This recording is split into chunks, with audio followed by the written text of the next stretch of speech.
Chapter 2. Miss Tick. Tiffany read the sign and smiled. Aha, she said.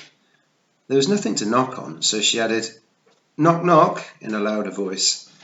A woman's voice from within said, Who's there? Tiffany, said Tiffany. Tiffany who? Said the voice. Tiffany who isn't trying to make a joke.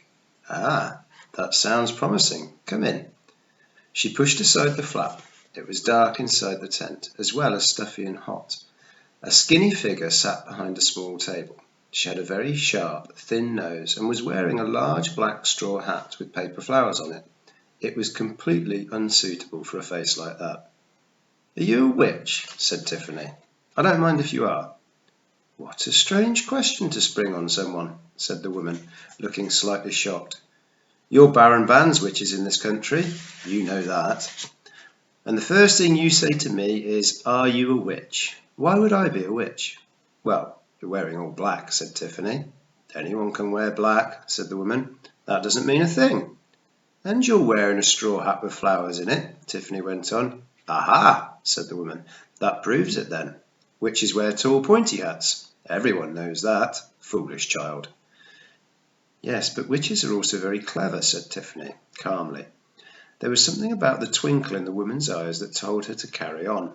They sneak about. Probably they often don't look like witches. And a witch coming here would know about the Baron, and so she'd wear the kind of hat that everyone knows witches don't wear. The woman stared at her. That was an incredible feat of reasoning, she said at last. You'd make a good witch finder. You know, they used to set fire to witches. Whatever kind of hat I've got on, you'd say it proves I'm a witch, yes? Well, the frog sitting on your hat is a bit of a clue too, said Tiffany. I'm a toad, actually, said the creature, which had been peering at Tiffany from between the paper flowers. Very yellow for a toad. I've been a bit ill, said the toad. And you talk, said Tiffany. You only have my word for it, said the toad, disappearing into the paper flowers. You can't prove anything. You don't have matches on you, do you? Said the woman to Tiffany. No. Fine, just checking. Again, there was a pause while the woman gave Tiffany a long stare, as if making up her mind about something. My name, she said at last, is Miss Tick, and I am a witch. It's a good name for a witch, of course. You mean blood-sucking parasite, said Tiffany, wrinkling her forehead. I'm sorry, said Miss Tick coldly. Ticks, said Tiffany. She'd get them, but if you use turpentine... I meant that it sounds like mystic, said Miss Tick. Oh, you mean a pun or play on words, said Tiffany. Tiffany had read lots of words in the dictionary that she'd never heard spoken, so she had to guess at how they were pronounced. In that case, it would be even better if you were mystique, a hard foreign word, because that would sound like mystique, or you could be mistake, which would... I can see we're going to get along like a house on fire, said Miss Tick. There may be no survivors. You really are a witch. Oh, please, said Miss Tick. Yes, I am a witch. I have a talking animal, a tendency to correct other people's pronunciation. It's pun, by the way, not pun. And a fascination for poking my nose into other people's affairs. And yes, a pointy hat. Can I operate the spring now? Said the toad. Yes, said Miss Tick, her eyes still on Tiffany. You can operate the spring. I like operating the spring, said the toad, crawling around to the back of the hat.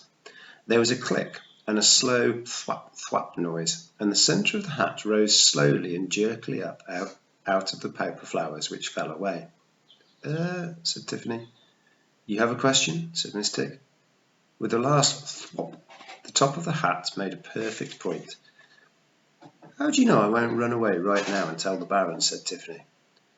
Because you haven't the slightest desire to do so, said Miss Tick. You're absolutely fascinated. You want to be a witch, am I right? You probably want to fly on a broomstick, yes? Oh, yes. She'd often dreamed of flying. Miss Tick's next words brought her down to earth. Really? You like having to wear really, really thick pants? Believe me, if I've got to fly, I wear 2 pairs of woolen ones and a canvas pair on the outside, which, I may tell you, are not very feminine, no matter how much lace you sew on. It can get cold up there, people forget that. And then there's the bristles. Don't ask me about the bristles. I will not talk about the bristles. But can't you use a keeping warm spell? Said Tiffany. I could, but a witch doesn't do that sort of thing. Once you use magic to keep yourself warm, then you'll start using it for other things. But isn't that what a witch is supposed to? Tiffany began. Once you learn about magic, I mean really learn about magic, learn everything you can learn about magic, then you've got the most important lesson still to learn, said Miss Tick. What's that? Not to use it. Witches don't use magic unless they really have to. It's hard work and difficult to control. We do other things. A witch pays attention to everything that's going on. A witch uses her head. A witch is sure of herself. A witch always has a piece of string. I always do have a piece of string, said Tiffany. It's always handy. Good. Although there's more to witchcraft than string. A witch delights in small details. A witch sees through things and round things. A witch sees further than most. A witch sees things from the other side. A witch knows where she is and when she is.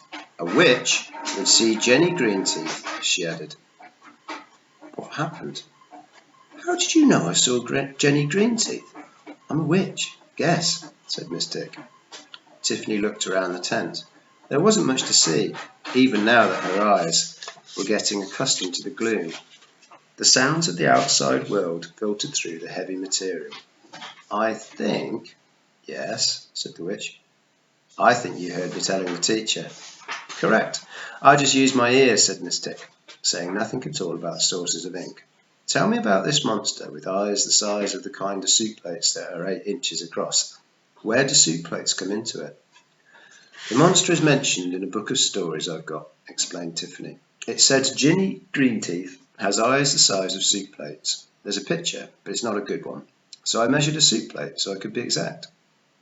Miss Tick put her chin on her hand and gave Tiffany an odd sort of smile. That was all right, wasn't it? Said Tiffany. Well, oh, yes, very exact. Go on. Tiffany told her about the fight with Jenny, although she didn't mention Wentworth in case Miss Tick got funny about it. Miss Tick listened carefully.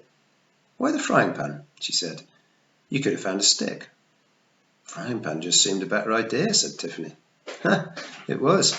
Jenny would have eaten you up if you'd used a stick. A frying pan is made of iron. Creatures of that kidney can't stand iron. But it's a monster out of a storybook, said Tiffany. What's it doing turning up in our little river?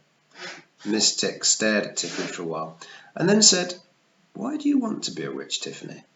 It had started with the goody childies bookie of fairy tales. Actually, it probably started with a lot of things, but the stories most of all. Her mother had read them to her when she was little, and then she read them to herself, and all the stories had somewhere the witch, the wicked old witch. And Tiffany had thought, where's the evidence? The stories never said why she was wicked. It was enough to be an old woman, enough to be all alone, enough to look strange because you had no teeth. It was enough to be called a witch. If it came to that, the book never gave you the evidence of anything. It talked about a handsome prince. Was he really, or was it just because he was a prince that people called him handsome? As for a girl who was as beautiful as the day was long, well, which day? In midwinter, it hardly ever got light. The stories didn't want you to think, they just wanted you to believe what you were told. And you were told that the old witch lived all by herself in a strange cottage made of gingerbread, or witch ran around on giant's hen's feet and talked to animals and could do magic. Tiffany only ever knew one old woman who lived all alone in a strange cottage. Well, no, that wasn't quite true, but she had only ever known one old woman who lived in a strange house that moved about, and that was Granny Aching.